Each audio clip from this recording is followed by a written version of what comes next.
Buon pomeriggio dal telegiornale di Tele4. I residenti del quadrilatero di Melara lanciano un appello attraverso la nostra emittente dopo l'episodio dell'incendio che ha determinato l'evacuazione di 30 persone. A quanto pare non si tratta di un fatto isolato nel comprensorio Ater. Vediamo il servizio di Gianluca Paladin.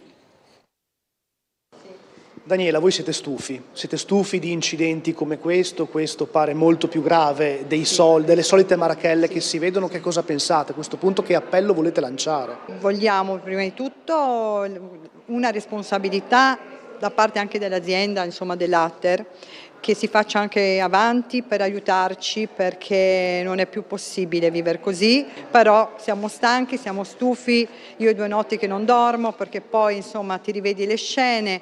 Vogliamo comunque la sicurezza, come ho chiesto ieri, e che ci tutelino un attimo. Abbiamo le telecamere, quindi a questo punto io chiedo che qua non deve esserci più niente negli androni di tutti gli stabili di Melara. Chiedo questo perché onde evitare questi problemi. Chiedo comunque se è possibile, come una volta, le ronde, no? Che comunque di giorno e di notte, perché almeno così siamo più tranquilli, perché ci sono anche persone anziane. Mi hanno detto che quella notte è stato preso per l'incendio, no? Che c'era dentro, non funziona neanche quello, cioè non funzionava l'estintore, quindi sono cose anche fuori norma. Allora che sicurezza abbiamo? Lei quella sera è rimasta coinvolta, cosa è successo? Ha preso fuoco questo divano, fiamme dappertutto? Mi sono svegliata proprio mi faceva male la gola, quindi a un certo punto vedo la nebbia in casa e ancora oggi ho la sensazione di averla, e questo odore forte.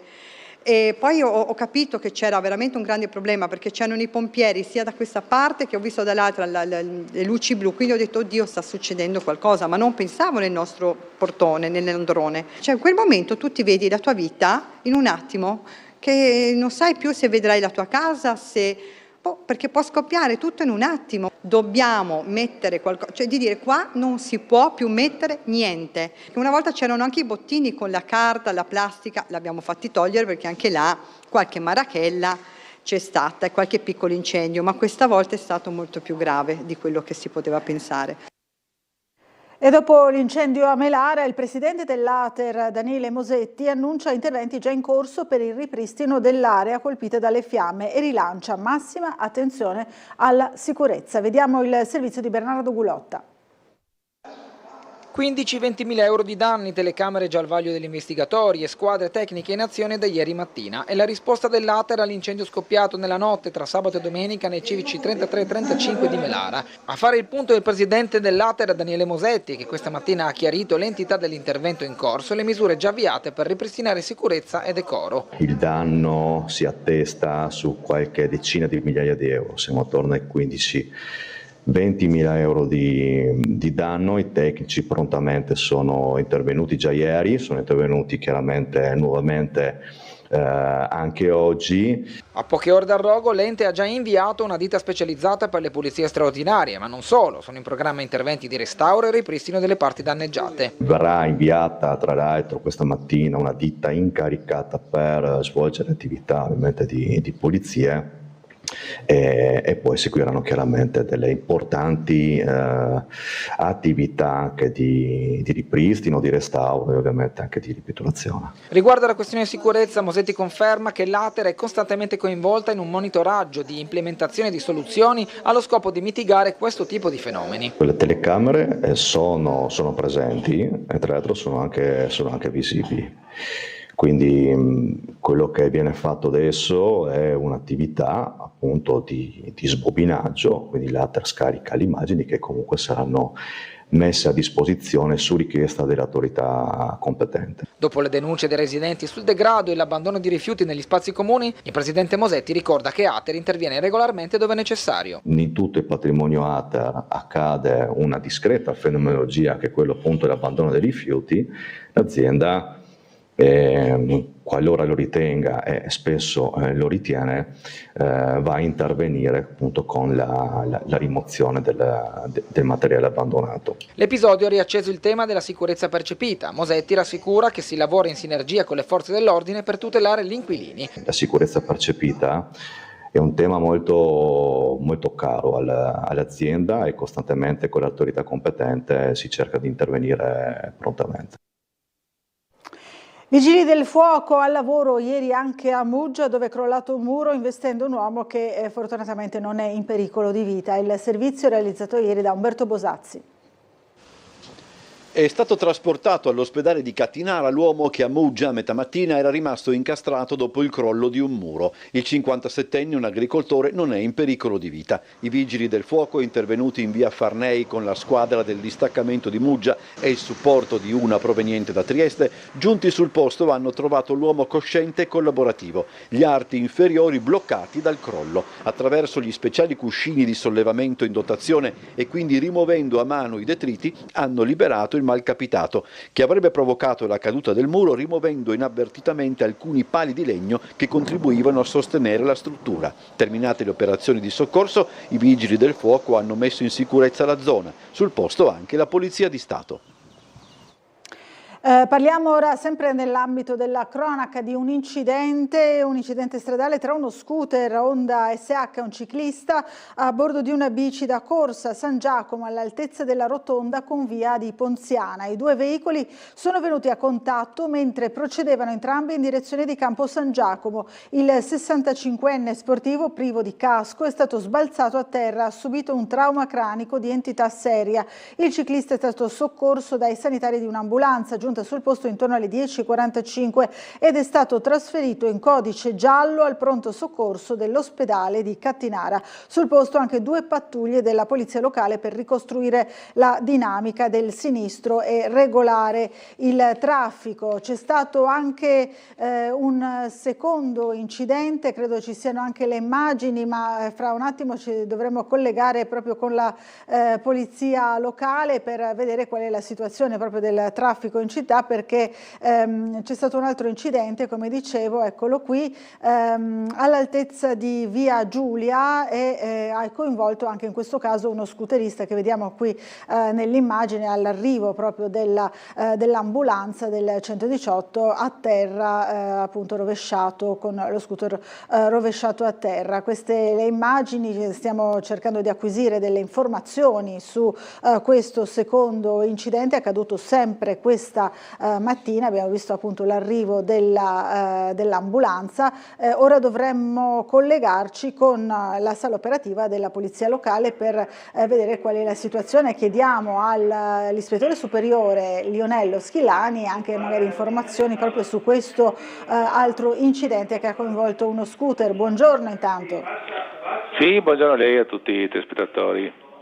Allora, ci dicevano appunto, dicevamo prima di questi 2 incidenti, uno in San Giacomo, alla rotonda di San Giacomo con via Ponziana, l'altro in via Giulia. Entrambi hanno coinvolto scooter, in un caso invece c'è stata anche una bicicletta coinvolta.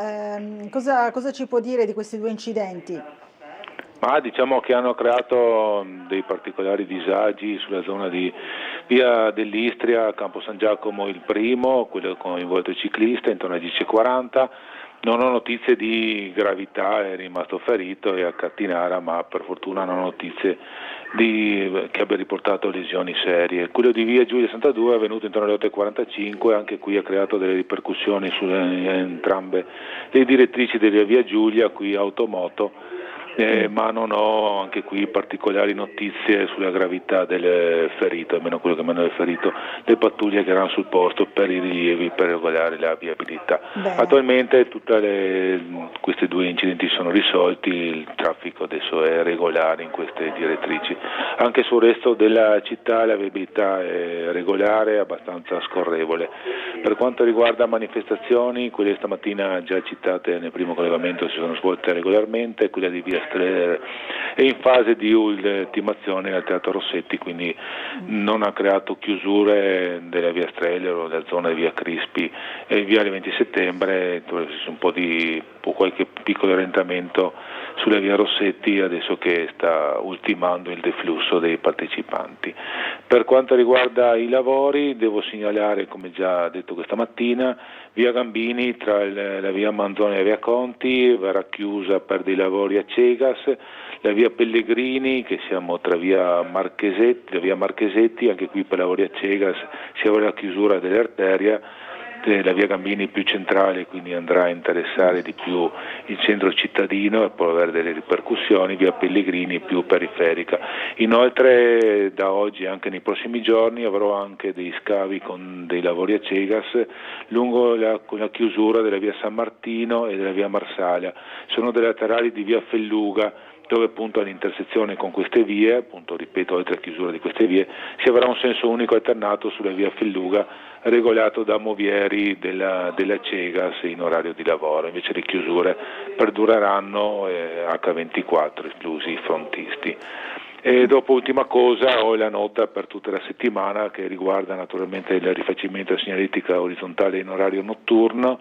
Le ditte opereranno nella zona di Viale Miramare, Barco e Grignano, fare attenzione perché in orario notturno c'è il cantiere mobile e gli operai che operano appunto in strada, quindi per prestare particolare attenzione. Altre cose da riferire non ho, restituirei la linea. Quindi. Grazie, allora buona giornata e buon lavoro sia a lei che ai suoi colleghi. Grazie anche a lei, un buon pomeriggio a tutti. Buon pomeriggio. Allora, noi proseguiamo parlando del grande successo di ascolti per la diretta della Donata Nazionale degli Alpini di Biella sulle reti Media Nord-Est. Vediamo.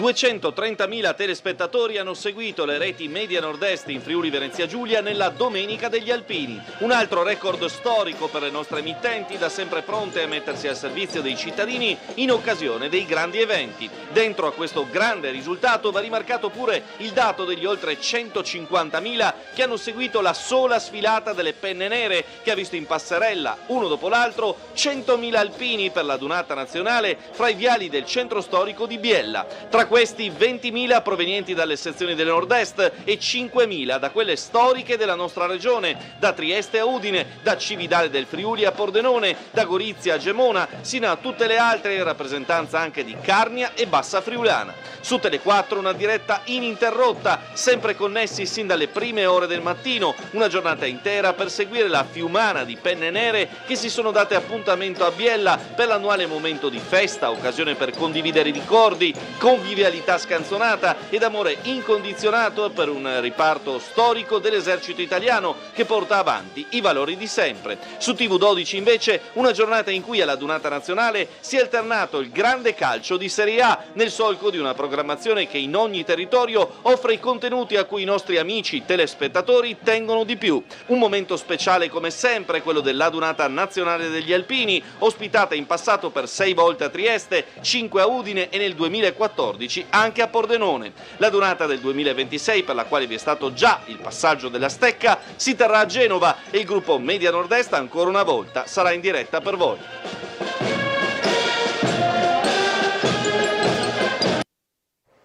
Con l'avvio della stagione balneare è partita anche la campagna di campionamenti sulle acque del Friuli Venezia Giulia da parte dell'ARPA. Dei 66 punti analizzati nei monitoraggi prestagionali ad aprile, 65 sono risultati di qualità eccellente e uno di livello buono. Vediamo.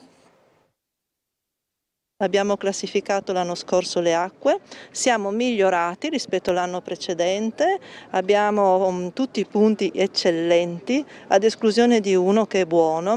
Acqua di qualità eccellente in 65 punti balneabili del Friuli Venezia Giulia, di livello buono ma migliorato da sufficiente solo a Duino Dama Bianca. Sono i risultati dei primi monitoraggi prestagionali effettuati in aprile dall'ARPA, che oggi ha avviato i campionamenti sulle acque per la stagione balneare in 66 punti tra mare, fiumi e laghi, con lo scopo di proteggere la salute e migliorare la qualità dell'ambiente. Pochi giorni fa il risultato di quello che è l'inquinamento dei raggi ultravioletti, oggi andiamo a verificare quello del mare, che si fa tutto l'anno con strumenti scientifici certificati, con personale altamente qualificato dell'ARPA, quindi posso rassicurare tutti che il nostro golfo è al 100% con della buona oppure ottima acqua per la balneazione, non solo, perché abbiamo anche la pesca, abbiamo anche la pescicoltura, quindi tutte queste attività sono oggi messe nella massima sicurezza. Il calendario è stabilito in anticipo, prevede controlli mensili da oggi con doppio campionamento nel mese di luglio.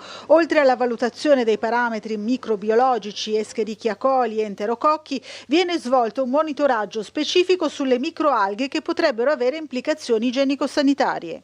Facciamo anche dei parametri delle microalghe che possono dare problemi di tossicità alla salute, quali per esempio l'Osteopsis ovata, che possono dare dei problemi soprattutto alle persone fragili. Abbiamo avuto dei casi l'anno scorso, siamo entrati in allert che poi si sono risolti improvvisamente, quindi nulla di preoccupante, però è importante monitorare per capire se ci sono delle situazioni particolari. Tutt'altro discorso per il fenomeno delle mucillagini, fastidiose ma non pericolose. Non si misura la mucillagine è un fastidio per chi fa il bagno e questo lo sappiamo, è un fastidio anche per chi fa pesca evidentemente, però non è un parametro che rientra nella balneazione. Questa sera torna il caffè dello sport, l'appuntamento alle 21:10 con Marco Stabile. Ci saranno Mike Arcieri, GM della Pallacanestro Trieste, Maurizio Costantini, allenatore, Raffaele Baldini, giornalista del Piccolo, Luca Vendramo, blogger fallo tattico. Ci fermiamo per un po' di pubblicità, apriamo la pagina sportiva subito dopo.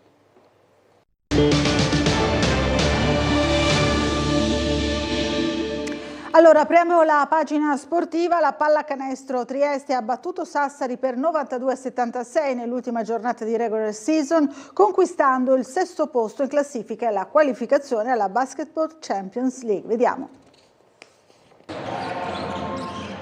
Missione compiuta sul parquet di Verona davanti a una cornice di 700 tifosi e incomiabili nel far sentire a casa la Pallacanestro Trieste. La squadra di Jamion Christian chiude al 6° posto la regular season battendo Sassari per 92-76 nonostante le assenze di Valentine e Ruzier, approfittando della partita per integrare nel sistema di gioco pure il lungo Kelly, atletico, mobile e certamente un'addizione importante sotto le planche. Primo quarto equilibrato in cui Trieste parte in formato big con Brooks dalla piccola e 2 lunghi. I biancorossi si affidano alla buona partenza al tiro di Brown e Jutov, mentre le accelerazioni di Rossi in cabina di regia pescano in pitturato un Johnson stimolato in modo particolare dall'arrivo del nuovo pivot. Sassari però non fa da sparring, bensì risponde colpo su colpo sull'asse Fobbs-Thomas, tanto da chiudere addirittura in vantaggio dopo i primi 10 minuti sul 21-22. Ma è nella seconda frazione che Trieste cambia progressivamente marcia con Jutov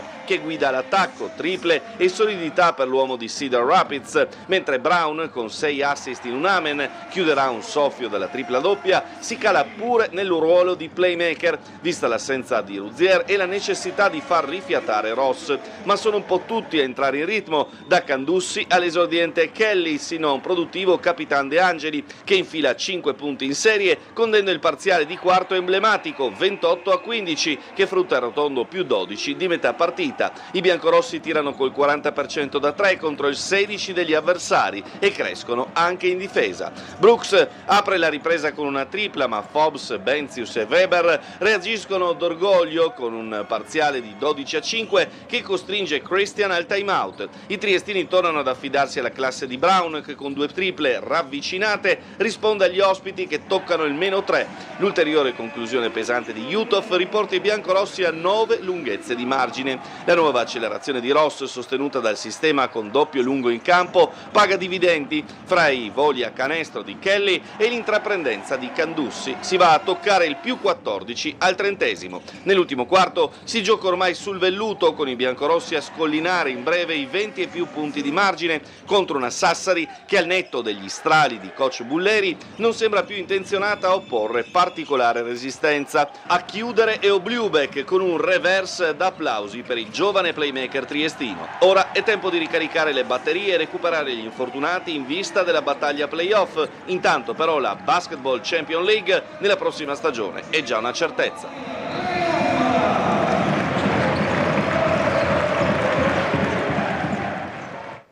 E la Pallacanestro Trieste dunque ha chiuso al 6° posto in classifica la stagione regolare, ora dovrà vedersela con Brescia ai playoff. Vediamo. Solo la Stefanel, nelle storiche 2 stagioni di vertice dei primi anni 90, terza nel 93 e quarta nel 94, ha fatto meglio della versione americana della Pallacanestro Trieste, che chiude il campionato al 6° posto con 36 punti conquistati. I giocatori biancorossi svettano anche individualmente in varie classifiche specialistiche. Ruzier, terzo posto per percentuale del tiro da 3 punti col 45,7%. Brown, quarto per valutazione con 18,7 a partita. Uthoff, quinto sia per rimbalzi difensivi 5 a gara che per stoppate 1,2. Johnson quarto per carambole offensive 3,2 e poi Valentine, croce delizia come di consueto, al vertice sia per palle recuperate che per palle perse. Quanto ai playoff, Trieste, che ha preso la parte di tabellone di Trapani mentre Milano e Bologna sono da quella opposta, se la vedrà con Brescia sabato 17 maggio gara 1 e lunedì 19 maggio gara 2 a Brescia, giovedì 22 la gara 3 in campo neutro, eventuale gara 4 sabato 24 maggio a Trieste, eventuale gara 5 ancora a Brescia lunedì 26 maggio. I'm just really happy we got a win before playoffs. It's really important for us.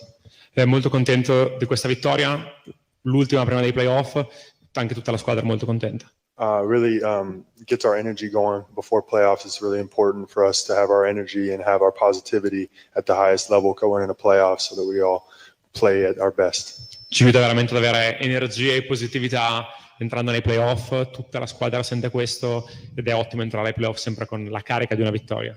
Ma le cose che lui fa, che non ogni tanto arrivano qui nel box score, è fondamentale per la squadra. Il suo aggressività, energia, è un po' il sangue di questa squadra.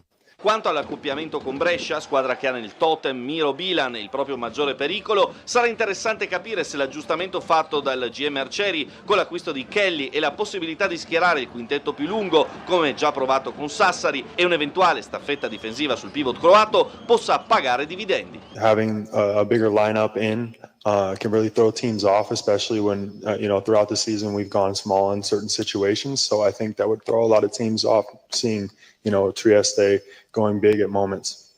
Penso davvero che avere questa possibilità di avere un quintetto molto grande in campo come oggi possa essere una carta da giocare che possa spaesare per un momento l'avversario, perché siamo una squadra che durante la stagione in tanti momenti è andata piccola, quindi la possibilità invece di andare molto grandi come abbiamo fatto oggi a tratti possa essere un'arma in più nei playoff. È finita a reti inviolate la prima gara di play-out fra Triestina e Caldiero Terme. Bisognerà stare col fiato sospeso tutta la settimana ed aspettare sabato prossimo per conoscere il destino della Triestina. Ieri a Caldiero Terme la squadra di Attilio Tesser non è andata oltre lo 0-0. Forse ha prevalso anche da parte degli avversari la paura di perdere. Per gli alabardati in maglia nera l'inizio sembrava promettere qualcosa in più, ma considerata l'espulsione di Silvestri il punteggio finale alla lunga pure ci sta. La partenza della gara è vivace. Johnson tocca quanto basta di testa per evitare il peggio su un cross di Marras. Ionizza alza e gira sopra la traversa. Su un corner di Cortinovis, Correa al 7° gira male di testa. Triestina in partita dunque al 19° strizzolo di testa, gira fuori un cross di Frare. Al 31° Silvestri devia in corner un tiro di Pelegatti, Marras ci riprova con un sinistro che non trova la porta. In apertura di ripresa Correa perde male una palla, Fasan riparte ma calcia su Ross. Brahima sostituisce Fiordilino, al 14° Gobetti ferma Olivieri. Proprio Olivieri per un problema muscolare deve uscire e viene sostituito da Udo. Voca dentro per Cortinovis. Al 23° rischio per l'Unione, ma il colpo di testa di Mazzolo termina lato. Cazzadori scappa a Silvestri al 27°, il difensore commette fallo secondo l'arbitro e viene espulso. Bianconi entra per rimettere la difesa a posto, una punizione di Filiciotto costringe Ross all'intervento all'angolo. Ultimo episodio per Voca, ma niente, la partita si chiude senza reti. E la salvezza per la Triestina passerà per tutta l'ultima partita al Rocco, in programma sabato 17 maggio contro Caldiero, dopo il pareggio a reti bianche appunto dell'andata. La Triestina ancora una volta costretta a giocarsi il tutto per tutto in 90 minuti. Lo 0-0 a Caldiero, al netto di una gara in cui all'Unione è mancato solo il gol, costringe i ragazzi di Tessera a conquistare la salvezza, l'ultima possibilità utile, davanti al pubblico di casa. Inutile ragionare troppo sul doppio risultato, perché proprio rischiare di portare un match sporco avanti nel corso della gara con una situazione di parità potrebbe mettere i rossolabardati a rischio, magari addirittura nei minuti finali. La priorità dunque è segnare il prima possibile, archiviando quanto non funzionato in trasferta, come sostiene anche Capitan Omar Correia. Era difficile oggi perché loro sono stati basso, allora era difficile di trovare il spazio per essere più pericolosi, ma non lo so, vediamo domani in video, poi allenamento e dare tutto la prossima partita. Ovviamente ancora una volta potrebbe essere proprio il pubblico triestino a spingere la squadra alla terra promessa contro una formazione che, e questo è il rovescio positivo della medaglia del match d'andata, non è riuscita ad approfittare dell'espulsione di Silvestri. La Triestina peraltro recupererà Vertainen, potendo mettere in campo magari nel secondo tempo un'ulteriore arma offensiva in più.